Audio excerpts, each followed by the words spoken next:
When it comes to the Justice League, who do you usually think of? Over the years, the roster has seen some wild changes and evolutions, including new legacy heroes and even villains, characters from alternate Earths, and even literal monsters. The Wonder Twins weren't exactly members of the Justice League, but they were interns. And honestly, I think the whole concept of them acting as interns at the Hall of Justice is so cute that I figured I would include them here. I also just really like the Wonder Twins, and I don't think they get mentioned enough, so I was happy when I thought of them as potential picks for this list. The Wonder Twins have the power to shapeshift. Together they are Zan and Jaina. Jaina has the power to shapeshift into any animal, whereas Zan has the power to shapeshift into water. They have to be together though to activate their powers. If you had powers that were tied to another person or another being, who would you choose to have them tied to? I personally think my partner would be a good pick because I'm like always around him, but also having them tied to a pet could be honestly pretty nifty. Also, then you'd get to have a superpowered pet. How cool would that be? As I said earlier, I'm wondering who you usually think of when you think of the Justice League. You're probably thinking of some of the most iconic superheroes to have ever existed, right? I know I usually think of the big three, the holy trinity of heroes, if you will. Superman, Batman, and of course, Wonder Woman. But this character is super powerful in the sense that she actually managed to beat all three of these heroes at the same time. Yeah, that's a thing that happened. And yet, despite being a villain initially in the comics,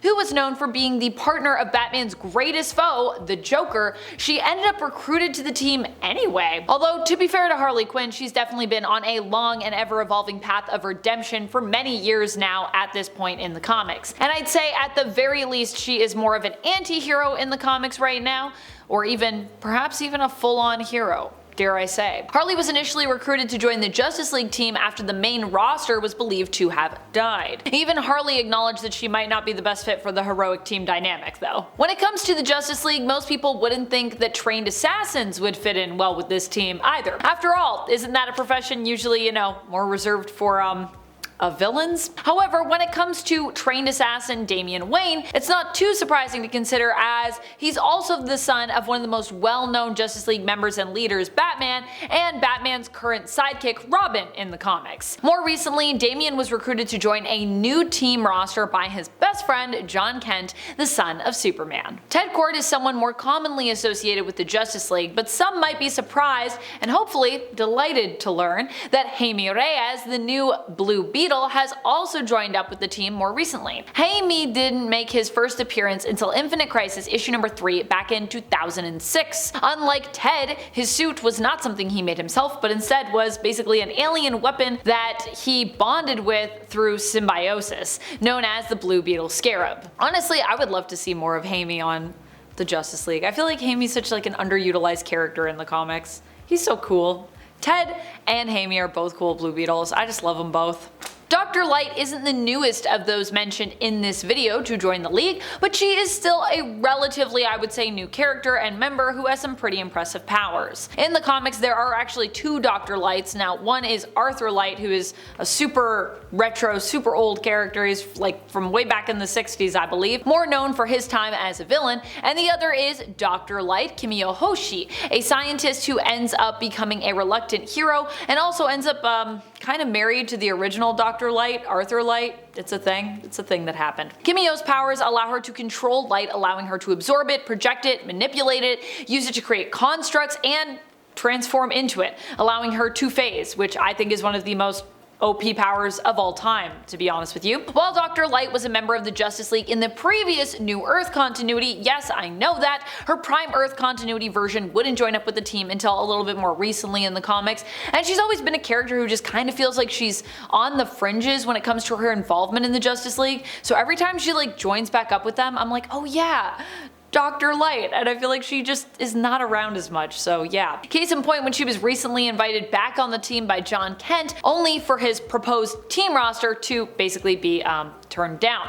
In the Prime Earth continuity, mention of her being a member of the Justice League happened as earliest as Blackest Night, I believe, if not before then, but yeah, so still pretty recently, I'd say. Still modern. Although yeah, I know there's gonna be people that are gonna say, but New Earth, it was the 90s and the 80s, and you're correct, but it's technically a different version. I never know what to do when I come across these continuity divides. I'm like, there's New Earth and there's Prime Earth. They're kind of the same, but they're also different.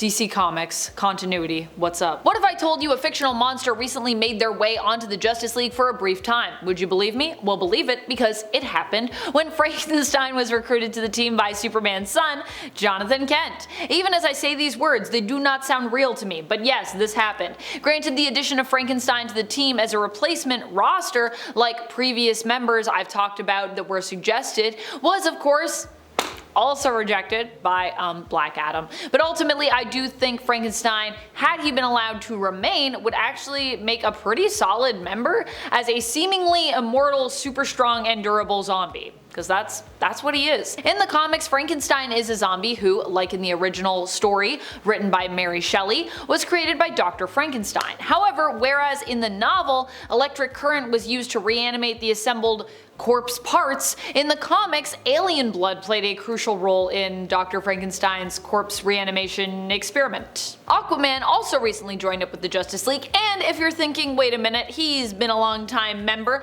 and is not really new, Amanda, we are likely not thinking of the same Aquaman here. Allow me to expand. For the purpose of this video, I'm talking about Aquaman Jackson Hyde. Yes, Hyde as in David Hyde. This Aquaman is the son of Arthur Curry's sworn enemy, Black Manta. In fact, Jackson for a time was known as Aquaman's second in command, his protege or his sidekick, Aqualad. He used this name while operating as a member of the Teen Titans, but would eventually outgrow it and of course come to be known by the mantle of Aquaman. He is half Atlantean through his mom's side, as she was a Zebellian, a splinter group of Atlanteans from the Kingdom of Zebel who rebelled against the Kingdom of Atlantis. Also, I love that Zebel and Rebel, just, you know what I mean? That parallel, something about that I really like. Jackson was temporarily recruited by Jonathan Kent to join up with the Justice League to replace the main roster after they seemingly perished during Dark Crisis in the Death of the Justice League story.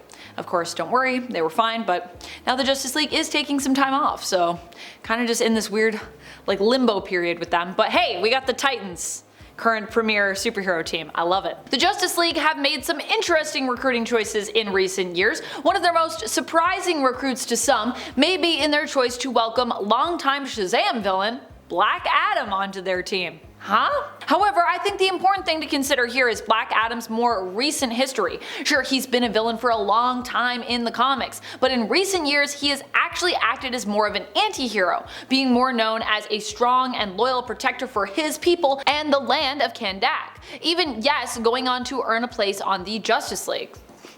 Surprising, but it's a thing. Hippolyta is definitely not someone you'd perhaps expect to see on the Justice League, but after her daughter Diana Prince, also known as Wonder Woman, ascended to cosmic godhood for a time following the events of Dark Knight's death metal, Hippolyta took up her place on the team. You might be thinking, but wait a minute, Amanda, isn't Hippolyta also the queen of the Amazons? Didn't they need her? How did this work? Well, actually at this point, Hippolyta had actually stepped down as ruler, with her role as leader being passed on to Nubia. Naomi is a new and original superhero who was recruited to the Justice League shortly after her introduction in the comics. She made her comic book debut in her own self-titled series in Naomi issue number 1. She was created by Brian Michael Bendis, David F. Walker, and the amazingly talented Jamal Campbell. We love Jamal Campbell, his art is stunning. Naomi believed initially that she was just an ordinary girl, but would go on to learn that she actually had powers very similar to Superman. However, she is not directly connected to Superman. She is not a Kryptonian, but instead is a young woman, not just from another world, but from basically another reality entirely. On her Earth, there was a battle between a small group who discovered they had powers after being exposed to radiation, which had kind of leaked into the Earth's atmosphere as a result of an environmental collapse. Naomi is the sole daughter of those who developed powers. It seemed initially as though they were all unable to procreate until her mom gave birth to her. Jealous, superpowered Zambado attempts to snuff out Naomi's life, but she is sent away just in time to safety through a portal, ending up, of course, on Prime Earth. When her powers manifested, she ended up seeking aid and mentorship from Superman after escaping Zambado, who had attempted to once again recapture her years after her escape. That's about it. I've been your host, Amanda McKnight. Until next time, you stay nerdy, YouTube. Bye!